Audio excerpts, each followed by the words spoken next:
Assalamualaikum warahmatullahi wabarakatuh. Halo Sobat Ubi TV. Nah, jumpa lagi bersama saya Zenita Putri di Let's Talk Special Edition. Dan ini masih ngebahas tentang rancangan perubahan undang-undang kejaksaan dan juga KUHP, di mana ini episode yang terakhir, di episode keempat. Dan next time kita akan buka lagi, teman-teman mau request boleh kita ngebahas tentang apa lagi nih di Let's Talk Special Edition-nya. Dan di episode yang kali ini Zenita nggak sendirian, karena hari ini saya kedatangan narasumber yang luar biasa pastinya. Karena nggak kaleng-kaleng kalau kalian datang ke Let's Talk ini. Saya kedatangan ibu yang luar biasa ini. Beliau adalah seorang wakil dekan di Fakultas Hukum, wakil dekan bidang akademik, pastinya wakil dekan 1. Beliau juga ahli atau spesialisasinya di bidang hukum pidana pastinya.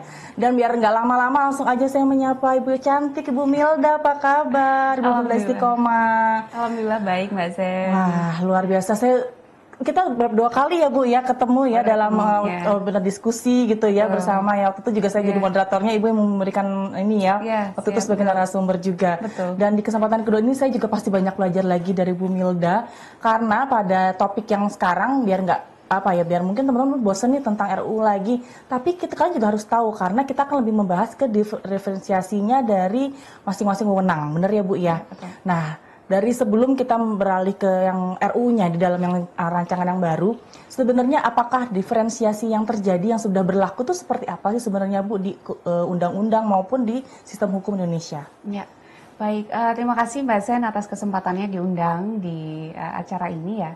Jadi kalau misalnya kita bicara tentang diferensiasi fungsional gitu ya, yang sudah diatur di KUHP itu sebetulnya adalah satu prinsip atau asas yang diatur dalam KUHP, di mana mengatur tentang pembagian kewenangan. Jadi pembagian tugas dan peran masing-masing lembaga penegak hukum yang ada di Indonesia. Nah, sehingga kalau misalnya kita melihat dasar hukumnya, yang pertama itu adalah ada di Undang-Undang Dasar 1945 sebagai fundamentalnya ya. Benar.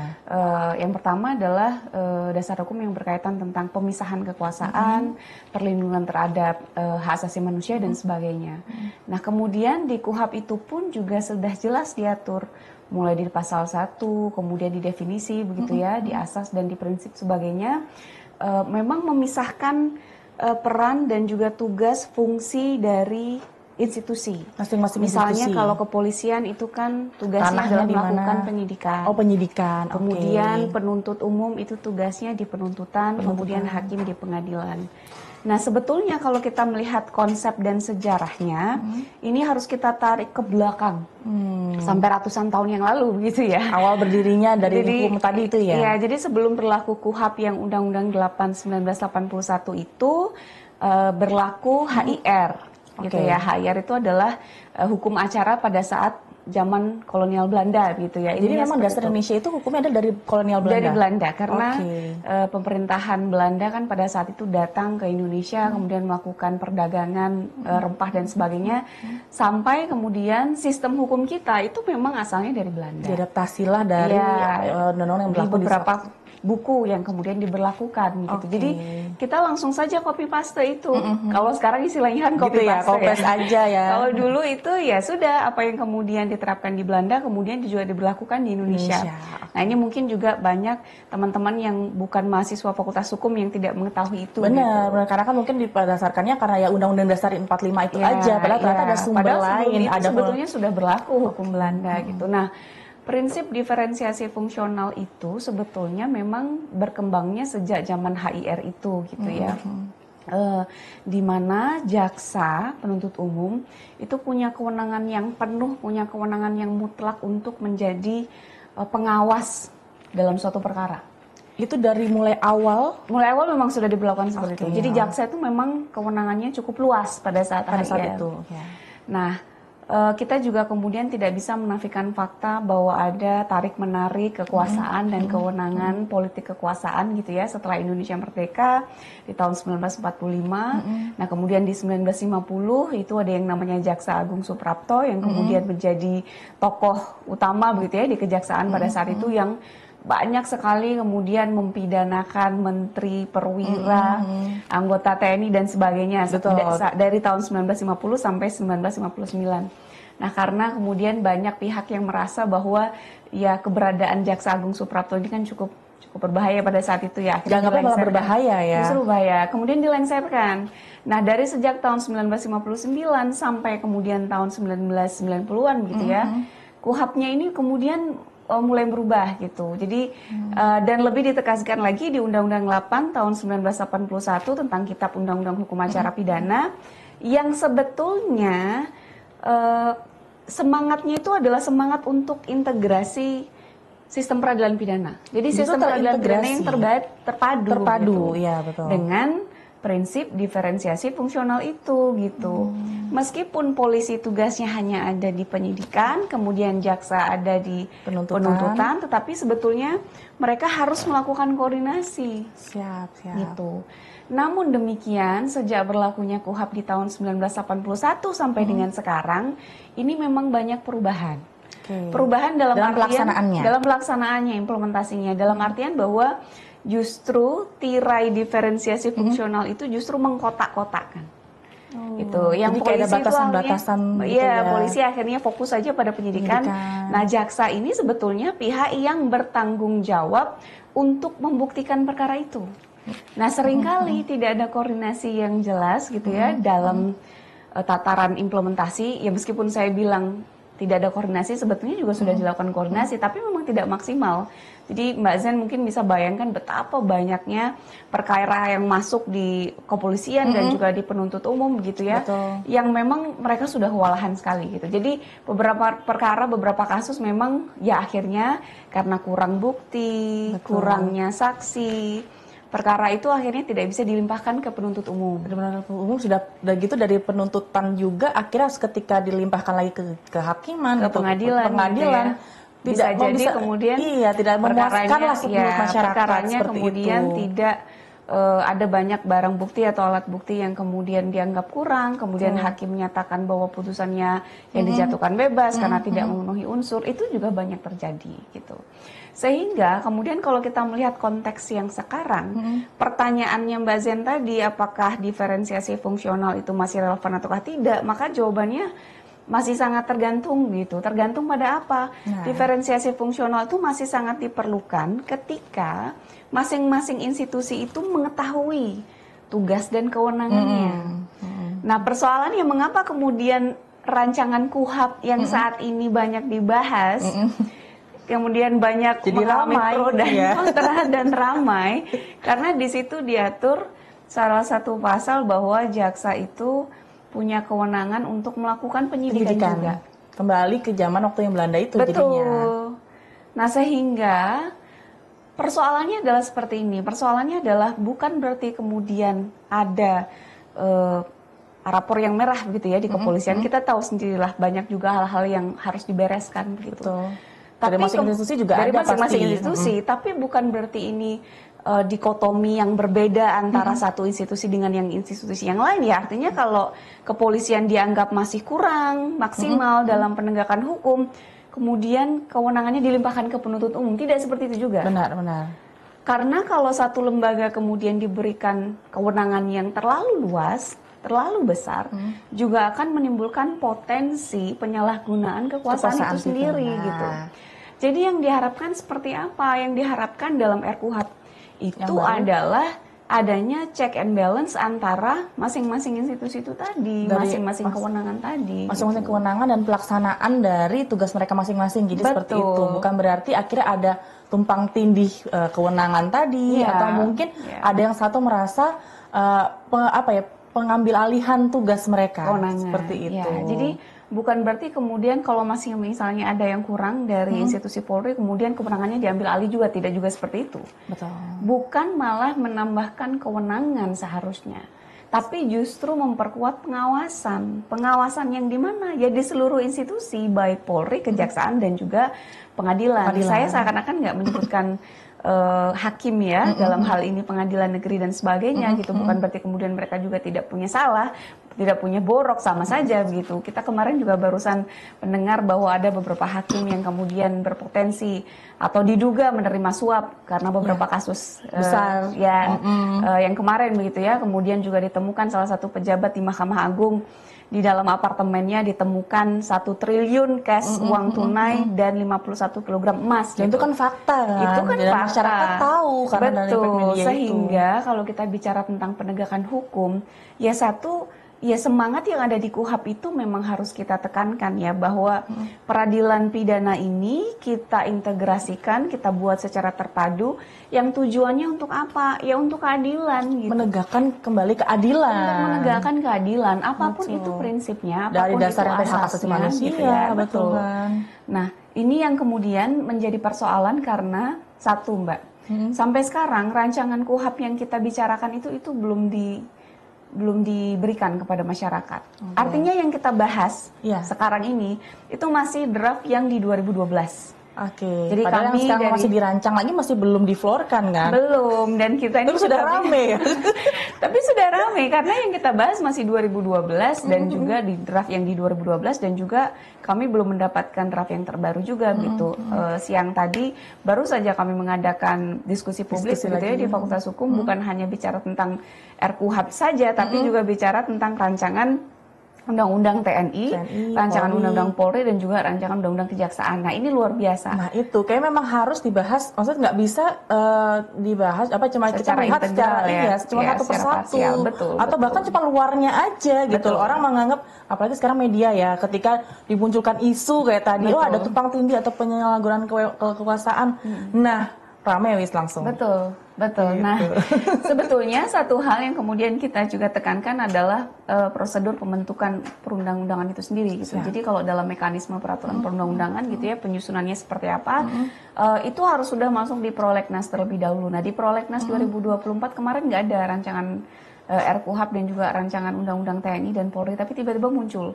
Jadi untuk belum diajukan secara resmi ya, kan pasti ada secara formalnya, betul kan? Di DPR. Ternyata sudah digulirkan kalau itu sudah masuk dalam menjadi prioritas. Nah, gitu. Ini kan kami ketar-ketir nih. Kita sebagai masyarakat sipil gitu ya, banyak elemen, banyak unsur, bukan hanya peneliti, akademisi, tapi juga masyarakat begitu ya, yang kemudian mempertanyakan, jangan-jangan kejadian seperti yang di Omnibus Law kemarin itu terulang lagi. Benar. Nggak ada pembahasan, nggak ada meaningful participation dari masyarakat, nggak ada partisipasi yang bermakna, nggak ada diskusi publik, tiba-tiba disahkan hanya dalam waktu 6 bulan. Dan itu di 2020. Waktu itu janjinya Presiden Jokowi pada saat itu bahwa di 2025 investasi akan semakin baik, Omnibus Law itu menjadi dasar hukum dari keseluruhan peraturan perundang-undangan yang dianggap birokratik, akhirnya untuk peluangnya. Ya, tapi ternyata kan sampai sekarang juga kita belum lihat ya adanya hasil dari Omnibus Law itu. Nah, sejarah-sejarah yang seperti itu, pengalaman-pengalaman yang seperti itu tuh sebetulnya kita jadikan sebagai dasar bahwa jangan lagi kita kemudian istilahnya ditelikung gitu ya. Tiba-tiba gegabah ya membuat keputusan. Tiba-tiba ada rancangan undang-undang disahkan 2025, kan kita nggak tahu itu gitu. Sebetulnya ada mekanisme hukum kan. Ada judicial review. Jadi kita bisa kemudian mengajukan beberapa pasal yang kita anggap inkonstitusional dengan Undang-Undang Dasar 45 gitu. Tapi itu kan ya perjalanannya juga panjang gitu. Nah, mumpung ini masih dalam pembahasan, masih digodok, sertakanlah kami gitu, libatkanlah kami dari kalangan akademisi, untuk kemudian kita duduk bersama, kita membaca. Dan itu sebetulnya adalah ya tujuan utamanya untuk apa? Kembali lagi ke rakyat gitu. Untuk keadilan tadi kan, balik lagi. Supremasi hukum, masyarakat sipil dan sebagainya, itu yang kemudian harus diutamakan kalau menurut saya. Nah, karena kasusnya ini bukan kasus, dalam artian isu dan juga wacana ini selagi hangat nih, kan banyak juga istilah dari forum-forum akademisi, bahkan non-akademisi pun membuat semacam seminar, fokus group discussion, workshop dan lain-lain. Dari Bu Mila sendiri, apakah itu sebenarnya seharusnya seperti apa sih pemerintah apakah harus benar-benar mendengarkan atau mengambil dari opini publik tersebut atau seperti apa? Ya, memang dalam proses penyusunan peraturan perundang-undangan salah satu legislatif unsur, ya betul. Memang yang menyusun peraturan perundang-undangan kita kan mereka yang di DPR. Jadi DPR itu kan tugas dan fungsinya adalah untuk legislatif gitu ya untuk membentuk dan mengesahkan undang-undang. Namun putusan MK sudah menyebutkan bahwa meaningful participation atau partisipasi yang bermakna dari masyarakat itu menjadi unsur yang paling penting. Nah ini yang kemudian kami nanti-nantikan begitu ya. Nah biasanya kan memang teman-teman yang di Jakarta tuh yang lebih banyak dekat dengan informasi ya jadi dari mudah pusat untuk menyampaikannya gitu. ya. Nah mereka pun juga tidak tahu. Jadi, mereka pun sampai saat ini belum mendapatkan draft yang terbaru. Ketika kemudian ditanyakan ke Komisi 3, sepertinya jawaban Komisi 3 DPR juga jawabannya juga belum ada begitu. Masih diplomatis ya jadinya Masih ya, masih kemudian draft ya pakai saja draft yang lama ya kita kritisi saja gitu. Padahal sudah ada beberapa pembahasan yang itu tadi yang ada draft-draft terbaru yang kami belum punya gitu. Kan dikhawatirkannya sebenarnya dari publik atau mungkin orang awam seperti kita kan adalah ya tadi karena berhubungan dengan kekuasaan tadi. Iya, betul. Ketika ada dan itu akan berefek kepada implementasinya nanti nih. Iya, nanti penegakan hukumnya seperti apa. Jadi kan masyarakat jadi was-was kalau anak Gen Z sekarang itu kan Bu Milda jadi kayak lebih aku tuh butuh kepastian hukum di Indonesia. Kalau kayak gini aja tumpang tindih terus kayak perebutan kekuasaan kan kayak mereka sudah takut duluan kayak gitu. Betul.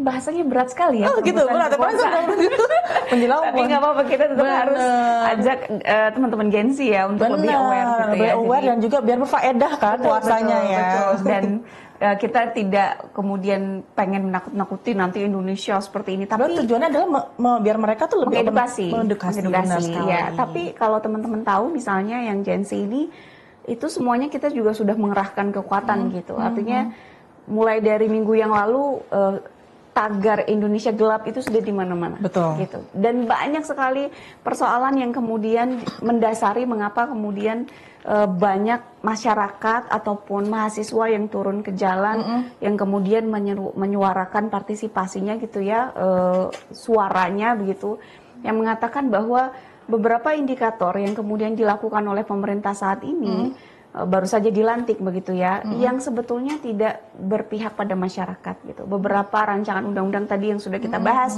mulai dari RKUHP sampai kemudian rancangan undang TNI, Polri dan juga Kejaksaan. Kemudian kita juga melihat bahwa adanya efisiensi anggaran yang kemudian ternyata setelah kita mengetahui setengah dari 50% lebih ya 51% dari kementerian, banyak kementerian yang kemudian dipangkas itu ternyata digunakan untuk danantara, untuk investasi yang besar seperti itu. Nah ini kan menimbulkan pertanyaan, kebutuhan dasar saja bagi masyarakat Indonesia itu belum terpenuhi begitu. Kok sekarang kita sudah bicara tentang investasi dan sebagainya begitu. Nah ini yang menjadi persoalan penting ketika mahasiswa itu sampai saat ini ya kalau kita lihat ya masih punya peranan penting sebagai agent of change gitu. Benar, ya. karena jadi, bisa membawa, betul, bisa menyuarakan suara-suara tadi begitu. Karena apa? Karena ya bisa jadi masyarakat kita itu sudah sangat tertekan dengan kondisi yang sekarang begitu ya. Betul. Untuk memenuhi kebutuhan hidup dasarnya saja mereka sudah harus berjibaku melawan banyak hal dalam hidup mereka kasus, gitu. Gas 3 kilogram sampai harus antri. Kemudian tambah banyak yang lagi sekarang yang tambah lagi isu pertalite lah. Betul sekali, tiba-tiba kita dikagetkan bahwa selama ini kita menggunakan Pertamax tapi Pertalite gitu kan. Itu kan sebetulnya hal-hal yang jadi masyarakat mendasari gitu ya. Makin gelisah lah Betul. Nah, itu mungkin yang pesan yang bisa saya sampaikan ke teman-teman Gen Z semuanya ya, bahwa kita gunakan sosial media itu sebagai platform untuk lebih up to date dengan situasi yang saat ini gitu. Jangan hanya dipakai untuk scroll berita gosip dan sebagainya, tapi kita juga tetap harus aware loh. Karena apa? Karena kita sebagai mahasiswa itu punya peranan penting itu tadi sebagai agen perubahan gitu ya. Punya kewajiban dan privilege yang luar biasa gitu sebagai mahasiswa untuk lebih terlibat begitu ya dalam proses-proses yang semacam itu. Jadi salah satu yang kita lakukan sore ini Mbak, meskipun sedang puasa ya, saya pikir ini sangat bermanfaat sekali gitu untuk adik-adik semuanya. Betul, dan ini memang apa ya, cara kita dalam artian sebagai di bidang akademisi ya, atau mungkin kita mengajak biar teman-teman juga ini ya sama-sama Indonesia ya, kita mesti mencintai Indonesia lah. Iya. Betul, dan pastinya apapun yang disampaikan di sini tujuannya adalah untuk kebaikan kita bersama. Betul. Benar banget Bu Milda, makasih banyak insight-nya, dan pastinya nih anak-anak Gen Z terutama mahasiswanya Bu Milda ini makin wah ternyata harus seperti itu ya. Dan ayo teman-teman, semakin hari semakin jadi anak yang pintar. Iya. Kita harus bercermat, cerdas, Aware dengan situasi terkini. Itu situasi dan apalagi memilih media tadi Betul, tuh benar betul. percaya yang terpercaya seperti apa. Jadi Iya, jangan betul. mudah terbawa isu Iya, seperti betul. itu ya Bu Wilda ya.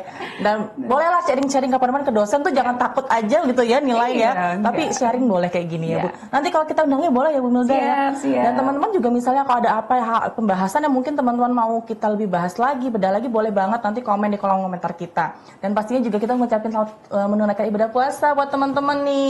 Mohon maaf lahir batin juga, Mohon maaf semoga lahir lancar. batin. Bu Mila juga semoga lancar puasanya. Terima kasih, amin. Dan semoga nanti kita juga semuanya kembali ke kemenangan, mendapatkan kemenangan. Begitupun juga Indonesia ya pastinya ya. Tidak gelap lagi Mbak Zen. Benar, harus jadi Harus yang terang cerah, benderang ya, terang, menjadi betul. suci kembali.